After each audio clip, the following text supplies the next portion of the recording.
आज का टॉपिक है बेईमान दुकानदार।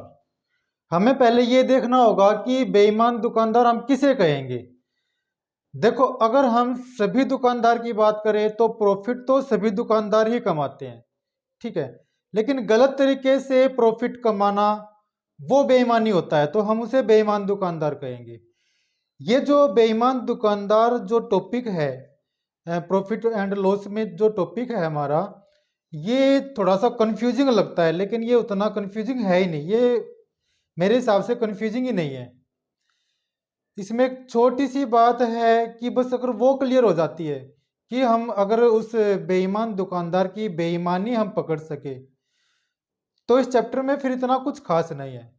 और एक प्लस पॉइंट ये है कि इस चैप्टर में आने वाले सभी सवालों को, जितने भी सवाल हैं इस चैप्टर में, सभी सवालों को हम सिर्फ एक मेथड से कर सकते हैं।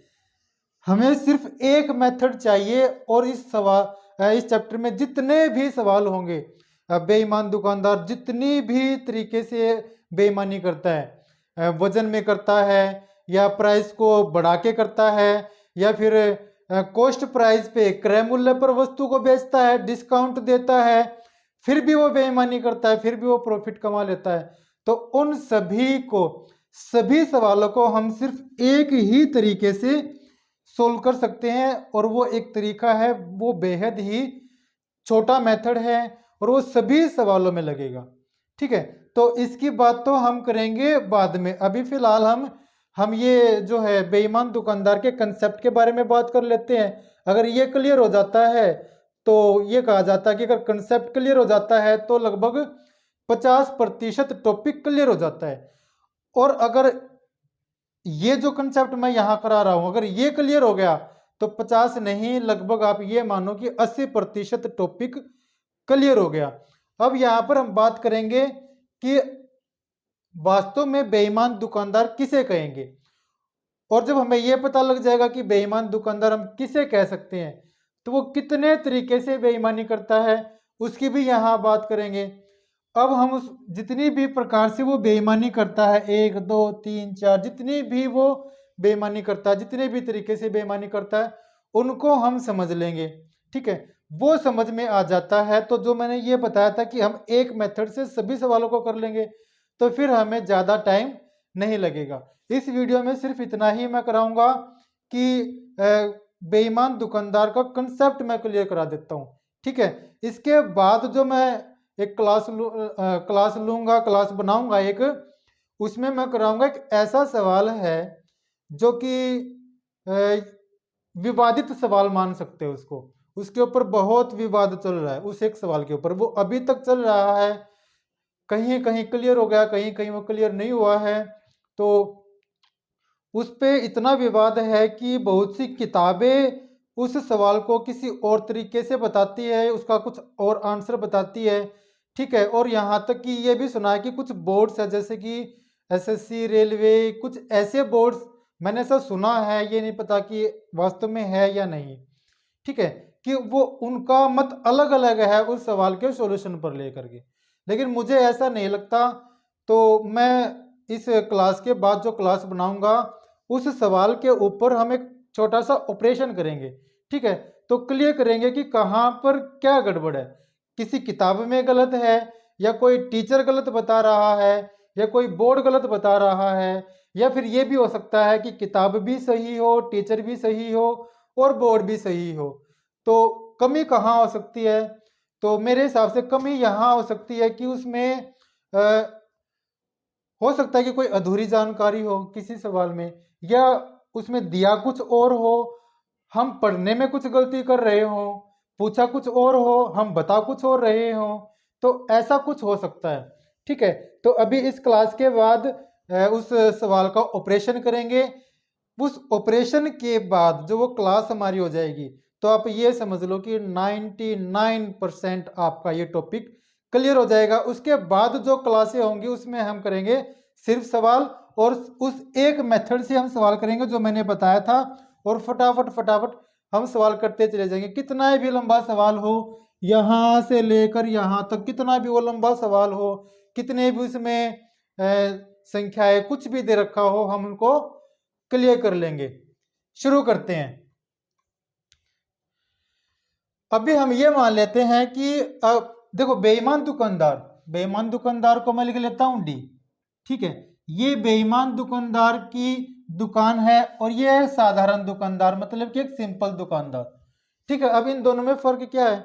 मान लेते हैं मंडी से सामान लेके आए, इसने सामान खरीदा मंडी से 100 रुपए में। ठीक है, इसने भी सामान खरीद लिया मंडी से 100 रुपए में। ठीक है, अब मंडी में किसी सामान का रेट ये है 100 रुपए। ठीक है, अब वो बाजार में जाकर के बेचेंगे तो सीधी सी बात है, बाजार में जाकर के बेचेंगे वो 100 रुपए का तो नहीं बेचेंगे क्योंकि उनको फायदा नहीं होगा, तो वो 110 रुपए में सामान को बेच देते हैं। ठीक है, तो ये हो गई सिंपल दुकानदार की बात, क्योंकि मंडी में सामान का रेट ये है और बाजार में सामान का रेट है ये। ठीक है, लेकिन ये डिसऑनेस्ट जो है दुकानदार, ये क्या करता है, बेईमान दुकानदार क्या करता है, मार्केट प्राइस जो बाजार की कीमत है ये है। ठीक है, वो क्या करेगा, इस कीमत से ज्यादा कीमत पे वो सामान को बेचेगा, कहेगा मैं तो 112 में बेचूंगा, 115 में बेचूंगा। ठीक है, मतलब कि किसी भी तरह से वो ग्राहक को बेवकूफ बनाता है। ठीक है, वो इस प्रकार से भी बना सकता है कि मान लो कि बाकी दुकानदारों के पास सामान खत्म हो गया हो तो ये अपने सामान को 12 में बेच 112 में 115 में बेच सकता है। या फिर वो क्या करेगा कि अपने सामान पे 110 की जगह पर लिख देगा 115। भाई मेरे पास जो चीज है वो 115 रुपए की है। ठीक है, अब ग्राहक पूछेगा यहाँ तो 110 की बिक्री है, तो ये कहेगा कि ये इसकी क्वालिटी थोड़ी सी अलग है, या कुछ ऐसा करके वो है ज्यादा कीमत वसूल करेगा ग्राहक से। यहां वो बेईमानी कर रहा है, जबकि सामान उसको 110 में देना चाहिए 115 में दे रहा है। ठीक है, ऐसे करके वो कीमत पे जो है कीमत को बढ़ा करके वो सामान बेचता है। एक तो ये बेईमानी करता है। ठीक है, अभी मैं वैसे बता रहा हूं कि बेईमानी वो कर रहा है तो इसको हम बेईमान दुकानदार कहेंगे। वो कितने प्रकार की बेईमानी करेगा उसको मैं अभी थोड़ी देर में बताऊंगा। ठीक है, या फिर वो ये कर सकता है कि अगर वो 100 रुपए में मंडी में 1 किलो चीज आती है और बाजार में वो 110 में 1 किलो बेच रहा है। ठीक है, तो ये बेईमान दुकानदार क्या करेगा, ठीक है 110 में ही बेचेगा लेकिन वजन में गड़बड़ कर देगा, 900 ग्राम देगा 1 किलो की जगह पे। ठीक है, 100 रुपये में लेके आया था 1 किलो, 1 केजी वो लेके आया था लेकिन ग्राहक को वो 900 ग्राम दे रहा है, तो यहां वो गड़बड़ी करेगा। तो यहां कहने का मतलब ये है कि जो जायज प्रॉफिट होता है उससे एक्स्ट्रा प्रॉफिट अगर कोई कमा रहा है तो हम उसको कहेंगे बेईमान दुकानदार। ठीक है, अब सिंपल दुकानदार को हम एक तरफ रख देते हैं। अब बात करेंगे बेईमान दुकानदार की, वो कितने तरीके से फायदा कमाता है उस पर बात करेंगे। ठीक है, चलो बात करते हैं। अब यहां पर हम लिख लेते हैं बेईमान दुकानदार का प्रॉफिट। ठीक है, यहां पर उसका प्रॉफिट है बेईमान दुकानदार का, वो कितने तरीके से कमाता है। मेनली हमारे पास 2 तरीके होते हैं। ठीक है, 2 तरीके होते हैं, एक तो कीमत में गड़बड़ करके और यहां वजन में गड़बड़ करके।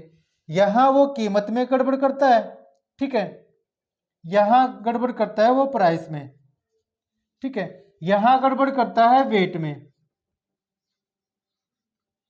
वजन में।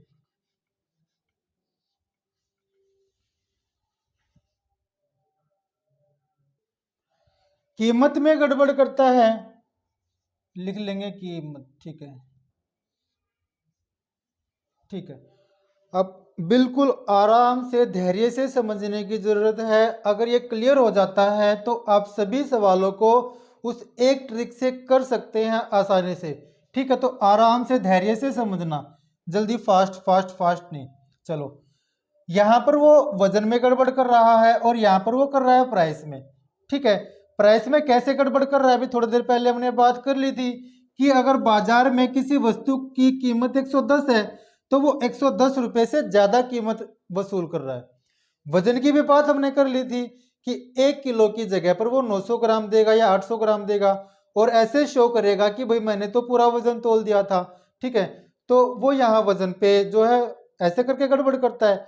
अब यहाँ भी हमारे पास दो पार्ट बनते हैं, दो पार्ट यहाँ बन जाते हैं और दो ही पार्ट हमारे यहाँ बन जाते हैं। ठीक है, आज की इस क्लास में मैं वो कितने तरीके से बेईमानी करता है सभी को मैं कवर कर रहा हूँ। ठीक है, हालांकि ये जो दो हमारे पास टाइप हैं बेईमानी के, वजन और ये कीमत, इससे अलग एक और है, एक तीसरा और है हमारे पास जिससे वो बेईमानी करता है, लेकिन ये एग्जाम में नहीं पूछा जाता। ये बेईमानी जो है ना, ये वाली बेईमानी, ये तो रियल बाजार में होती है। मैं आपको बता दूं वो क्या होती है, ना तो कीमत में गड़बड़ करेगा, ना वजन में गड़बड़ करेगा, फिर भी वो बेईमानी कर रहा है। वो कैसे? मान लेते हैं कि दाल बेचनी है, ठीक है, तो दाल में वो स्टोन्स मिला देता है, पत्थर मिला देता है, एक ये बेईमानी है। ठीक है, इसके ऊपर सवाल बहुत कम पूछा जाता है, अगर पूछा भी जाता होगा तो भी हम ये वेट के कंसेप्ट से इस सवाल को कर लेंगे, क्योंकि जितना पत्थर मिलाया, मान लेते हैं कि 1 किलो में 100 ग्राम पत्थर मिला दिया, तो इसका मतलब 900 ग्राम दे रहा है ना, वही वेट वाली बात आ गई। ठीक है, ये गड़बड़ रियल बाजार में होती है, लेकिन हमारी जो बुक्स हैं जिसमें हम पढ़ते हैं कीमत और ये जो हमसे सवाल पूछे जाते हैं, हम उनकी बात करेंगे। इसको फिलहाल छोड़ देते हैं। ठीक है, और छोड़ा क्या, कवर ही हो गया ये भी, है ना, वेट और वेट एक ही बात है, ये जो रियल में बाजार में गड़बड़ होती है। चलो अब यहाँ बात करते हैं। ठीक है, यहाँ बिल्कुल ध्यान से समझेंगे। अब ये हमारे पास दो टाइप नहीं रहे बल्कि 4 टाइप हो गए, 1 2 3 और 4। शुरू करते हैं हम। ठीक है, पहले टाइप की बात करते हैं। ये बेईमान दुकानदार जो है, बेईमान दुकानदार, ये बेईमान दुकानदार का प्रॉफिट है, ये बेईमान दुकानदार है, ये मंडी में गया और इसने वहां से 100 रुपए में कोई सामान खरीद लिया। ठीक है, मान लेते हैं कि 100 रुपए में उसने 1 किलो दाल खरीद ली। ठीक है, अब यहां पर 100 रुपए में 1 किलो दाल खरीद ली। अब यहां पर 100 रुपए में 1 किलो दाल खरीद ली, यहां पर भी 100 रुपए में 1 किलो दाल खरीद ली। ठीक है, डिजाइन बना देता हूं, चलो। ठीक है, ये हो गया उसका कॉस्ट प्राइस। ठीक है, क्योंकि उसने 100 रुपए पे किए हैं मंडी में जाकर के, 1 किलो दाल खरीदी, 1 किलो दाल खरीदी, 1 किलो दाल खरीदी, 1 किलो दाल खरीदी। हम चारों टाइप को एक साथ लेकर के चलेंगे क्योंकि साथ साथ फिर क्लियर होता रहेगा।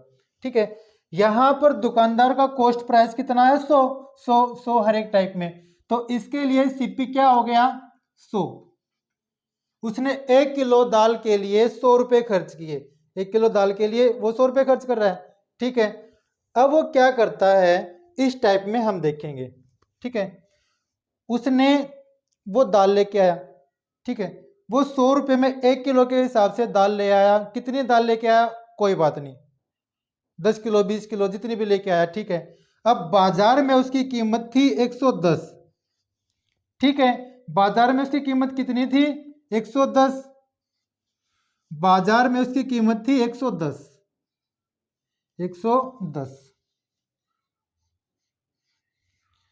आराम से जो ना सॉफ्टली चल रहा है सारा कुछ, आप बस ध्यान से सुनते रहें। ये सीपी है और ये एसपी है। ठीक है, सेलिंग प्राइस, इस पे बेचना चाहिए उसको, है ना। अगर वो इसी पे बेच देता है तो वो एक साधारण दुकानदार है, लेकिन वो साधारण दुकानदार वास्तव में नहीं है, वो एक बेईमान दुकानदार है।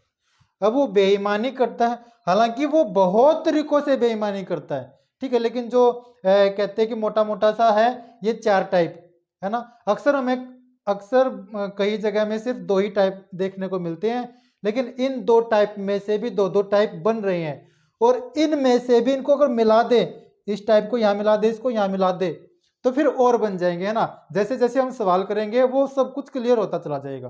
ठीक है, कोई टेंशन वाली बात नहीं है।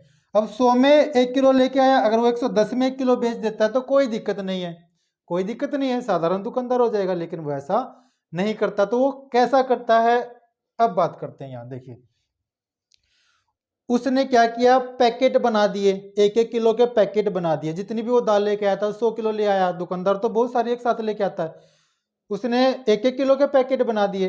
अब जो साधारण दुकानदार है उसने रेट डाला है 110 रुपये, उसने रेट डाला है 110 रुपये, लेकिन इस बेईमान दुकानदार ने रेट डाल दिया 115 या 120 मान लेते हैं, ठीक है, उसने डाल दिया 120 रुपये। 120 रुपये लिखने के बाद यहाँ ये टाइप हो गया, ये जो पहला टाइप है इसमें हम कह सकते हैं कि दुकानदार वस्तु का जो विक्रय मूल्य है उसको कुछ प्रतिशत बढ़ा करके अंकित करता है और बेचता है। तो यहाँ पर वो कुछ प्रतिशत बढ़ा करके 110 होना था, है ना, विक्रय मूल्य जो सेलिंग प्राइस 110 होना था, लेकिन उसने कुछ प्रतिशत बढ़ा करके जो है उसने सेलिंग प्राइस अंकित किया है अपने रैपर पे और वो 120 में बेच रहा है।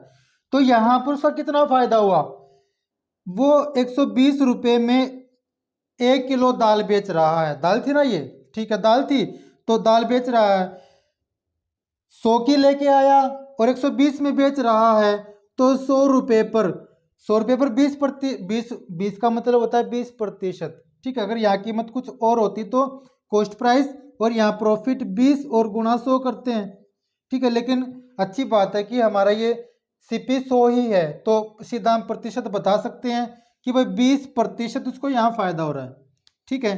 तो यहाँ पर उसका फायदा कितना हुआ, प्रॉफिट कितना हो गया उसको, 20% का, अगर प्रतिशत में बात करें तो, ठीक है। यहाँ ये था टाइप कि विक्रय मूल्य को कुछ प्रतिशत बढ़ा करके वो अंकित करता है, ये उसकी पहली बेईमानी हो गई, ठीक है। अब बात करते हैं तीसरी बेईमानी की, ये होगी कीमत में और वजन में, जो यहाँ है इसकी भी बात करेंगे थोड़ी देर में, ठीक है। अब यहाँ वजन में क्या करता है वो, कीमत तो जो वही अंकित करता है जो बाजार में है, कि भाई ठीक है, जब सभी 110 रुपये में 1 किलो दाल बेच रहे हैं तो मैं भी एक किलो जो है 110 रुपये में बेचूंगा, मुझे कोई दिक्कत नहीं है। लेकिन वो क्या करता है, वो क्या करता है कि वजन में गड़बड़ कर देता है, 1 किलो की जगह पर वो देता है 900 ग्राम, ठीक है। अब यहाँ एक समझने वाली बात ये है कि यहाँ पर उसका फायदा कैसे कैलकुलेट करेंगे, ये हमें देखना है, ठीक है। उसने ये तो बोल दिया कि भाई ठीक है, सभी 110 में बेच रहे हैं, मैं भी 110 में बेच दूंगा 1 किलो दाल, कोई दिक्कत नहीं है, लेकिन वो यहाँ वजन में गड़बड़ कर रहा है। अब यहाँ पर देखने की बात क्या है कि 100 रुपये में वो 1 किलो जो है दाल लेके आया था बेईमान दुकानदार, 100 रुपये में 1 किलो दाल लेके आया था, तो 900 ग्राम दाल उसको कितने रुपए की पड़ेगी, 900 ग्राम दाल उसको पड़ेगी 90 रुपए की, ठीक है ना, ये आप निकाल सकते हैं। अगर 100 रुपये में 1 किलो, 100 रुपये में अगर 1000 ग्राम मिल रहे तो 90 रुपये में जो 900 ग्राम दाल है वो 90 रुपये में मिलेगी, मतलब कि 90 रुपये की चीज वो दे करके, और पैसे कितने ले रहा है, 110, है ना, ग्राहक से उसने पैसे ले लिए 110 ले लिए, लेकिन ये शो किया कि भाई मैंने तेरे को 1 किलो दाल दे दिया, है ना। वो ग्राहक तो 1 किलो के पैसे देगा, 110 रुपये उसने दे दिए, लेकिन वास्तव में उस दुकानदार की तरफ से सामान कितने का गया है, सिर्फ 90 रुपये का। 90 रुपये खर्च करके 90 रुपये वो दे रहा है ना, मतलब कि उसने सामान दे दिया, दाल दे दी, 100 रुपये की दाल देनी थी, अगर 100 रुपये की दाल दे देता तो हम कॉस्ट प्राइस मान लेते 100, ठीक है, लेकिन उसने 100 की जगह पर दाल दी है 90 रुपये की, तो कॉस्ट प्राइस कितना हो गया उसका, 90 रुपये। 90 रुपये खर्च करके वो 110 रुपये ले रहा है, कितने का फायदा कमा रहा है, 20 रुपये का, ठीक है। प्रतिशत निकाल लेंगे, ठीक है, आप इसको सोल्व कर लेना, उसका प्रतिशत आ जाएगा, ठीक है, सोल्व करें, ठीक है, मैं कर देता हूँ सोल्व। इसको जब हम सोल्व करते हैं तो 0 से 0 कट गई, 200/9 हो जाता है, 200/9 को जब हम सोल्व करते हैं तो हमें यहाँ मिल जाता है 22 सही 2/9%। अब ये उसका प्रॉफिट है, यहाँ पर 20 रुपये 20% फायदा कमाता है, यहाँ पर देखो ज्यादा कमा लिया, वजन में गड़बड़ करी, ज्यादा कमा लिया, कीमत में गड़बड़ करी तो अब कीमत में जितनी गड़बड़ करेगा उसके हिसाब से कमा लेता है। चलो ठीक है। अब यहां हो गया, ये टाइप हो गया कि विक्रय मूल्य को कुछ प्रतिशत बढ़ा करके अंकित करता है, और ये हो गया कि वो वजन को कम तोलता है। ठीक है, वजन को कम तोलता है। अब जो ये दो टाइप है ये बड़े इंटरेस्टिंग टाइप है, ये सुनने वाले हैं, इनको आप सुनो ध्यान से, इसमें थोड़ा सा मजा आएगा। ठीक है, मजा मजा मतलब कि थोड़ी रुचि और ज्यादा बन जाएगी आपकी।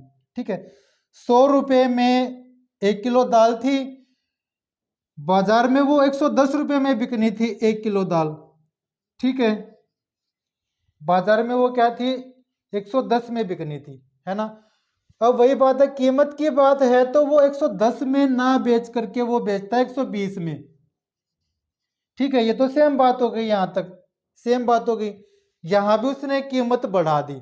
ठीक है, लेकिन अब किसी ने नाराजगी जाहिर कर दी, भाई मैं तो तेरा अपना ही हूं, है ना, अपना पड़ोसी हूं, ऐसे करके कुछ सिफारिश लगा दी कि तू मुझे भी 120 में देगा क्या। तो इसने कहा कि चल भाई छोड़, तो अपना है, तुझे मैं डिस्काउंट दे देता हूं।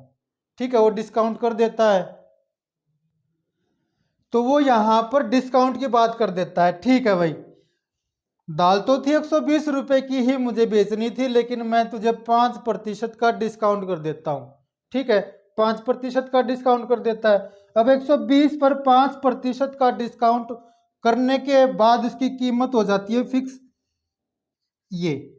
ठीक है, क्योंकि 120 का 5% होता है 6, और यहां से 6 रुपये माइनस करेंगे तो वो 114 में 1 किलो बेच रहा है। ठीक है, अब मजे की बात यहां क्या है कि वो डिस्काउंट भी कर रहा है, फिर भी जो साधारण दुकानदार थे जो 110 में वस्तु को बेच रहे थे उनसे ज्यादा में बेच रहा है। डिस्काउंट करके भी वो इनसे ज्यादा जो है प्रॉफिट कमा रहा है ना। अब वो कितना प्रॉफिट कमा रहा है, प्रतिशत कैसे निकालेंगे, प्रतिशत निकालेंगे। चीज थी 100 रुपए की, चीज थी 100 रुपए की, अब बेच रहा है 114 में, मतलब कि 14 रुपये ज्यादा करके वो बेच रहा है, और गुणा 100। ठीक है, तो यहाँ उसका जो प्रॉफिट हो गया 14% उसका प्रॉफिट हो गया, यहाँ 20% हो गया, यहाँ 14% हो गया, यहाँ ये 22 सही 2/9% उसका प्रॉफिट हो गया। ये टाइप जो हमारे पास हो गया कि कीमत भी उसने बढ़ा दी, है ना, प्राइस बढ़ा दिया, प्राइस उसने बढ़ा दिया और डिस्काउंट भी दे दिया। प्राइस बढ़ा दिया और डिस्काउंट भी कर दिया, फिर भी उसने फायदा कमा लिया। ये टाइप हो गया हमारे पास। ठीक है, अगला ये जो टाइप था, यहाँ उसने प्राइस बढ़ा दिया था, बेईमानी करी थी कीमत में, यहाँ कीमत बढ़ा करके फिर डिस्काउंट दे दिया, फिर भी उसने प्रॉफिट कमा लिया। यहाँ उसने क्या किया, वेट को कम कर दिया, है ना, उसका फायदा हो गया। अब यहाँ इसकी बात करते हैं, यहाँ क्या होता है, यहाँ पर अक्सर भोले वाले लोग ठगे जाते हैं। मेरे जैसे भोले वाले लोग यहाँ पर ठगे जाते हैं। वो कैसे ठगे जाते हैं, अब बात करते हैं उनकी। ठीक है, ग्राहक आ गया, उसने कहा कि भाई मुझे 1 किलो दाल दे दे। ठीक है, कहता है कि 1 किलो दाल ले ले, कोई बात नहीं। ठीक है, वो कहता है कि भाई देख मैं तो तेरा पड़ोसी हूँ, ये हूँ, या ऐसे करके कुछ बोलता है, या फिर ना भी बोले चलो कोई बात नहीं, लेकिन इसने सोच लिया कि इसको ठगना है। ठीक है, तो अब ये बात तो यही खुद बोलेगा कि भाई देख तू मेरा अपना है ना, बाकी लोगों को तो मैं देता हूँ 110 रुपये में, तुझे मैं दूंगा 100 रुपये में। अरे वाह, मैं, दुकानदार ने कहा मैं 100 रुपये में खरीद के लाया हूँ, तुझे भी 100 में ही दाल दे दूंगा, यार तुझसे मैं क्या कमाऊं, तू तो मेरा भाई है, ऐसे करके, है ना, तुझसे मैं क्या कमाऊं, कमाने के लिए पूरी दुनिया पड़ी है। तू ऐसा कर कि 100 रुपये में ही मैं 1 किलो दाल लेके आया था, और तू भी 100 में ही ले जा, मैं भी खुश, है ना, और ये जो दुकान वाला है इसकी भी बिक्री हो रही है। लेकिन अब सोचने की बात यह है कि वो यहाँ पर कैसे कैसे अपना फायदा कमा रहा है, और वो क्या करता है कि 1 किलो की जगह पर मुझे देता है सिर्फ 900 ग्राम, और मैं खुश हो गया कि वो 100 रुपये में ही लेके आया। मंडी में भी भाव यही है, यही भाव जो है मंडी में है, और यही भाव उसने मुझे दे दिया। बड़ा अच्छा इंसान है ये तो। चलो, अब उसने 100 रुपये मुझसे ले लिए, 100 रुपये मुझसे ले लिए और मुझे सामान कितने का दिया, जो वो 1 किलो है, ये रहा 900 ग्राम चीज दाल, जो 900 ग्राम दाल 90 रुपए की है, 90 रुपए का सामान दिया मुझे और मुझसे 100 रुपये उसने ले लिए, मतलब कि 90 रुपए पर 10 रुपये उसने कमा लिए, 90 रुपए पर 10 रुपये उसने कमा लिए। प्रतिशत निकाल लेंगे, वही बात आ गई, 90 रुपए पर यहाँ वो 20 रुपये कमा रहा था, 90 रुपये पे 90 पर 20 रुपये कमा रहा था, 90 पर यहाँ 10 रुपये कमा रहा है। ठीक है, प्रतिशत निकाल लेंगे, सोल्व करते हैं। जब 100 को हम 9 से भाग करते हैं तो हमें मिल जाता है 11 सही 1/9%। ठीक है, यहां पर उसको ये फायदा हो रहा है, यहां पर उसको ये फायदा हो रहा है, यहां पर ये फायदा और यहां पर ये फायदा। ये जो चारों टाइप हैं जो अक्सर एग्जाम में या मोस्टली सभी किताबों में यही टाइप हमसे पूछे जाते हैं। ये वजन के 2 टाइप हो गए, कीमत के 2 टाइप हो गए। ठीक है, अब इनको मिक्स भी हम कर सकते हैं। ठीक है, अब वजन और डिस्काउंट, अब देखो मिक्स का मैं एक बता देता हूं आपको, बड़ा इंटरेस्टिंग टाइप है वो। ठीक है, हालांकि बहुत से टाइप बन जाएंगे, आप जब फ्री बैठो तो अब इनको मिक्स करके टाइप बना बना करके देख लेना। कॉस्ट प्राइस, कॉस्ट प्राइस हमेशा वजन में ध्यान रखना, जितने का वो सामान हमें तोल रहा है, जितने रुपए का सामान वो हमें तोल रहा है वही हमारा कॉस्ट प्राइस होगा। ठीक है, ये कॉस्ट प्राइस नहीं होगा। ठीक है, कीमत में गड़बड़ करता है तो कॉस्ट प्राइस हमारा ये होगा जितने में वो खरीद के लाया है। वजन में अगर गड़बड़ करता है तो कॉस्ट प्राइस हमारा वो होगा जितने का वो हमें सामान दे रहा है। ये हमें हमेशा ध्यान रखना है, यहीं पर कंफ्यूजन होती है बच्चों की। ऐसे में बच्चे इसको कॉस्ट प्राइस मान लेते हैं, इसको कॉस्ट प्राइस मानते हैं तो बटे की लाइन के नीचे 100 रखते हैं, यहाँ पर 100 रखते हैं और सवाल गलत हो जाता है। तो जब कीमत में गड़बड़ कर रहा है, जब बात वजन की है ही नहीं, तो हम कॉस्ट प्राइस इसको मानेंगे जितने में वो सामान को खरीद के लेके आया था। ठीक है, और जब बात वजन में आ जाए, वजन में गड़बड़ कर रहा है तो हम कॉस्ट प्राइस इसको मानेंगे जितने में वो, जितने का सामान वो हमें दे रहा है। यहाँ अगर वो हमें 1 किलो देता पूरा तो यहाँ कॉस्ट प्राइस 100 आ जाता, लेकिन वो 1 किलो की जगह पर 900 ग्राम दे रहा है तो कॉस्ट प्राइस के क्या होगा इसके हिसाब से, 1 किलो 100 रुपये में है तो 900 ग्राम 90 रुपये में होगी ना, तो कॉस्ट प्राइस ये हो जाता है। ठीक है, अब बात करते हैं जो इनसे अलग एक और टाइप, वो थोड़ा इंटरेस्टिंग तो सारा ही कुछ है मेरे हिसाब से, ठीक समझ में आ गया। ठीक है, देखो अगर कोई जानकार इंसान चला जाता है दुकानदार के पास, कौन से दुकानदार के पास, बेईमान दुकानदार के पास, वो क्या करेगा कि भाई देखो मैं इसको यहाँ लिख देता हूँ, ठीक है, यहाँ लिख देता हूँ, इतने से डब्बे में आ जाएगा। ठीक है, वो कहता है कि मैं 100 रुपये में 1 किलो दाल लेके आया हूँ। ठीक है, दिख रहा है, छोटा हो गया ज़्यादा। वो कहता है कि मैं 100 रुपये में 1 किलो दाल जो है लेके आया हूँ, 1 किलो दाल। ठीक है, 1 किलो दाल मैं लेके आया हूँ। ठीक है, मैं तुझे ये दाल बेचूंगा लेकिन 100 में नहीं बेचूंगा, कम रुपए में बेचूंगा। ठीक है, क्योंकि तू मेरा अपना है, मैं तुझे ये दाल बेचूंगा 90 रुपये में। ठीक है, डिस्काउंट कर दिया, लेकिन अब भी वो फायदा कमा रहा है। वो कैसे, वजन में कमी कर रहा है। अब ये तो आप मुझे सोचकर बताना कि उसे वजन में कितनी कमी करनी होगी कि वो अगर वो वस्तु को 90 रुपये में भी बेचे तो भी वो फायदा कमाए। ठीक है, ये आप मुझे बता देना। ये जो है हमारा क्लियर हो चुका है, सारे के सारे टाइप जो है, लगभग सारे टाइप यहाँ कवर हो चुके हैं। इन्हीं में से हमारे पास सवाल बनते हैं। यहाँ कीमत में गड़बड़ करी, यहाँ उसने डिस्काउंट दिया और कीमत में भी गड़बड़ करी। ठीक है, यहाँ उसने वजन में गड़बड़ करी, ठीक है, यहाँ वजन में गड़बड़ करी, यहाँ उसने उसी कीमत पर, कहता है सवाल में आता है कि क्रय मूल्य पर बेचने का दावा करता है कि जितने में मैं लेके आया हूं उतने में ही मैं तुम्हें वो वस्तु दे दूंगा, लेकिन यहाँ पर वो वजन में गड़बड़ करता है, कीमत वहीं रख दी। यहाँ पर कीमत में भी गड़बड़ करी, वजन में भी गड़बड़ करी।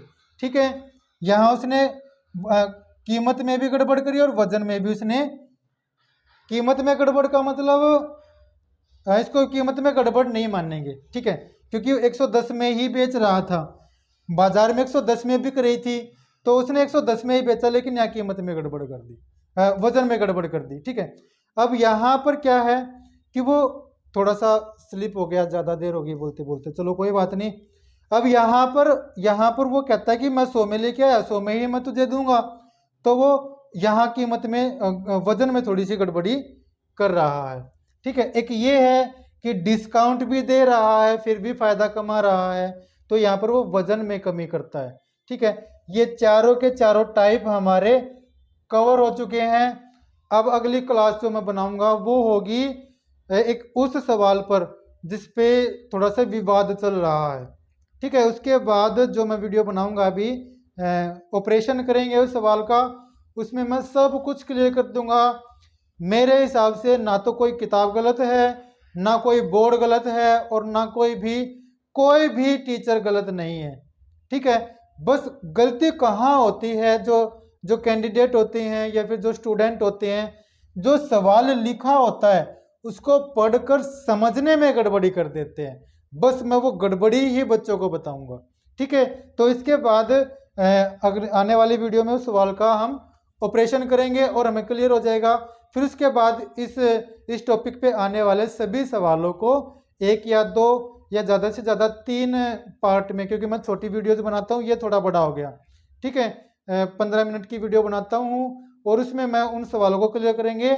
और फिर ये जो टॉपिक है, इस टॉपिक में कोई भी सवाल आ जाए, किसी भी बुक से सवाल आ जाए, कैसा भी सवाल आ जाए, हम सभी सवालों को उस एक मेथड से, जो ये एक इंजेक्शन बनाया हुआ है, ये एक इंजेक्शन ऐसा है, इस इंजेक्शन को किसी भी सवाल में लगाएंगे तो उसका सॉल्यूशन अपने आप बाहर निकल के आ जाएगा। सभी सवालों का एक इंजेक्शन है ये बेईमान दुकानदार वाले चैप्टर में। ये ही एक ऐसा चैप्टर है जो दिखने में कंफ्यूजिंग लगता है, लेकिन बिल्कुल भी कंफ्यूजिंग वो नहीं है। सिर्फ एक ही वो मेथड से सारे के सारे सवाल हो जाते हैं, इसमें हमें ज़्यादा के ज़्यादा मेथड्स की ज़रूरत नहीं पड़ती, ठीक है। तो अगली क्लास के लिए आप वेट करना, जल्दी ही वो क्लास मैं बनाऊंगा, ऑपरेशन वाली क्लास। हाँ, एक बात और बतानी रह गई थी यहाँ पर, मतलब बतानी नहीं रही थी, मैं सोच रहा था कि उसका एक और पार्ट बना देता हूँ, सेकंड पार्ट वो हमारा हो जाएगा, लेकिन फिर उसमें ज़्यादा कुछ नहीं है। बस ये है कि देखो यहाँ पर जो बेईमान दुकानदार है वो बेचते वक्त की बेईमानी जो कर रहा था वो हमने यहाँ पर देख ली, वो खरीदते वक्त भी बेईमानी करता है, मंडी में जाता है तो वहां पर भी वो बेईमानी करता है। तो वहां पर भी वो दो तरीके से बेईमानी करता है, मेनली वहां पर वो मेनली दो ही प्रकार से बेईमानी कर पाता है। बेचते वक्त तो उसने देखो इतने तरीके से बेईमानी हमारे साथ ग्राहक के साथ जो है कर ली, ठीक है। अब वो खरीदते वक्त कैसे बेईमानी करता है, जब वो खरीदने जाता है ना, तो खरीदने जाता है तब उसको मंडी वाले जो दुकानदार है, जो मंडी वाला, उसको कम पैसे देता है, ठीक है। एक ये बेईमानी हो गई, कैसे भी करके वो उसको कम पैसे देता है, ये बेईमानी हो गई। और या फिर वो क्या करता है कि वजन में गड़बड़ करता है, कि जहां उसको 1 किलो सामान लेना था वहां पर वो क्या करता है, तोल में गड़बड़ी कर देता है। क्योंकि मंडी में अक्सर ये होता है कि भाई वो कहते हैं भाई ठीक है, जाके तू अपना सामान तोल ले जितना भी तेरे को चाहिए। तो वो क्या करता है कि 1 किलो की जगह पर उसको चाहिए था 1 किलो वजन लेना, लेकिन वो इसकी जगह पर क्या ले लेता है, 1100 ग्राम, यानी कि 10% वो ज्यादा तोल करके सामान ले लेता है, ठीक है। यहाँ पर वो ऐसे गड़बड़ी करता है। तो ये जो दोनों खरीदते वक्त गड़बड़ी और बेचते वक्त गड़बड़ी करता है, और फिर इन दोनों को मिक्स करके जो सवाल हमारे पास बनेंगे हम उनको भी सोल्व करेंगे, ठीक है। ये अब लगभग कंप्लीट हो गया। और देखो एक मैंने कॉम्बिनेशन बनाया था कि अगर वो कीमत भी बढ़ा दे, ठीक है, डिस्काउंट भी दे दे और वजन में भी गड़बड़ी कर दे, ठीक है, एक ये टाइप हमारे पास बन रहा है, ठीक है। और टाइप हमारे पास बनेंगे कि वो खरीदते वक्त भी बेईमानी करता है और बेचते वक्त भी इस टाइप के साथ कर रहा है, या बेचते वक्त इस टाइप के साथ कर रहा है। खरीदते वक्त वजन में गड़बड़ी करी, खरीदते वक्त वजन में गड़बड़ी करी, तो बेचते वक्त अगर ऐसे कर रहा है, बेचते वक्त ऐसे कर रहा है, बेचते वक्त वो ऐसे कर रहा है, या बेचते वक्त ऐसे कर रहा है, ये भी हमारे पास टाइप बन गए। ऐसे करके हमारे पास बहुत ज़्यादा टाइप बन जाते हैं। लेकिन मैंने आपको बताया है कि कितने भी टाइप बन जाए, बेईमान दुकानदार कितने भी तरीके से बेईमानी कर ले, लेकिन हमारे पास उसका एक सॉल्यूशन है जो मैंने बताया था। एक सॉल्यूशन ऐसा है कि जिससे हम सभी सवालों को सोल्व कर लेंगे। बेईमान की जो बेईमानी है, किसी भी प्रकार की बेईमानी हो, उसको जो ये बीमारी है ना बेईमानी करने की, उसके लिए हमारे पास सिर्फ एक इंजेक्शन है जिससे हमारा काम चल जाएगा। इस एक इंजेक्शन से ही सारे सवाल सोल्व हो जाएंगे। सिर्फ ये एक मेथड ऐसा है। तो अब ये लगभग कंप्लीट हो गया। तो मैंने सिर्फ ये बताना था कि वो बेचते खरीदते वक्त भी बेईमानी करता है। मैं सोच रहा था कि इसका एक सेकंड पार्ट बना देता हूँ। तो फिर मैंने सोचा कि वीडियो थोड़ी सी लंबी हो गई है, 2-3 मिनट की बात और है ही, यही बता देता हूँ। तो अब इन दोनों को कंबाइन करके हम सवाल करेंगे, जो हमारे आने वाली वीडियोज में हम सवाल सोल्व करेंगे। ठीक है। मेरा पढ़ाना अगर अच्छा लग रहा है तो इस चैनल को थोड़ा सा और बढ़ाने में मेरी मदद करें। सब्सक्राइब करें, कमेंट करें, शेयर करें, अपने दोस्तों को बताएं। इससे थोड़ा सा जो है मेरी हेल्प हो जाएगी और मुझे मोटिवेशन मिलेगी कि मैं और वीडियोस बनाऊं और टॉपिक को मतलब कि ऐसे ही एक्सप्लेन करूं। मैं अभी तक ऐसे ही एक्सप्लेन करता आया हूं सभी टॉपिक्स को, आगे भी मैं ऐसे ही करता रहूं। तो अ, आपकी तरफ से भी मुझे थोड़ी सी हेल्प मिलनी चाहिए, है ना। इस चैनल को थोड़ा सा आप ग्रो करने में मेरी हेल्प करें, सब्सक्राइब करें, कमेंट करें, शेयर करें।